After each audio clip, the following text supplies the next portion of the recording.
A God of infinite majesty. Cannot be measured. A God who unleashes miracles. Cannot be contained. A God whose love is eternal. Cannot be explained. Busy worrying? Finding it very hard to understand that God is working?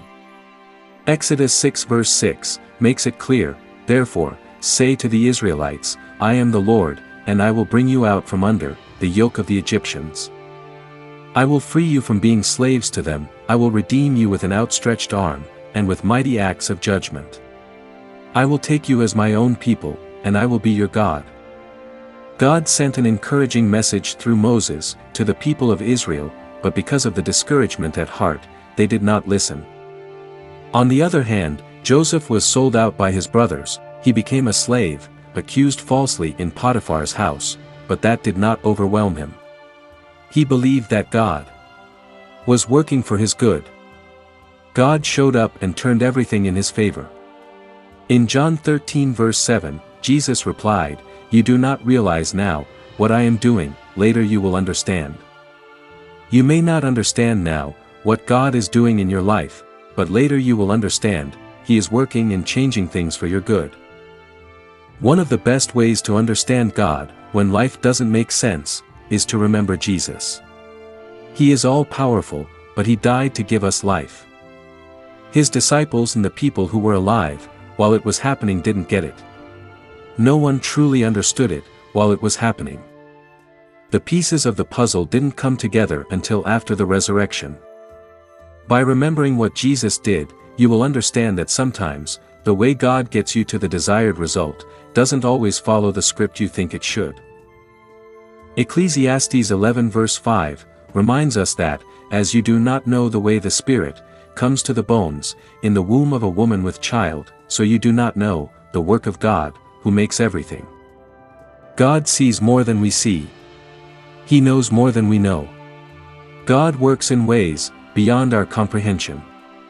What if we agree to follow God? Only when we understand what He is doing, we will always stop short of experiencing His inexplicable wonders.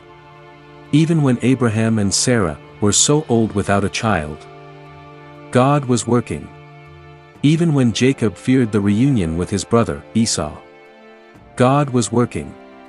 Even when Joseph was sold out by his brothers, and accused falsely in Potiphar's house, God was working. Even when Pharaoh oppressed the Israelites and tried to weaken them through killing their newborn baby boys, God was still working. No matter what you face, no matter what you are going through, no matter what you feel, God is working. He is changing things for your good. God is making a story out of your life. He wants you to fit into it for the purpose of accomplishing His will. You may be going through a difficult time in your life, or struggling with relationships, or maybe in a grief, or going through financial troubles. Or maybe your prayers has not been answered, and no matter what you do, it feels like you are trapped in a pit you cannot get out of. In the midst of it all, the devil may want you to focus on what you can see, all your troubles and fears, more than what God is doing on your behalf through your struggle.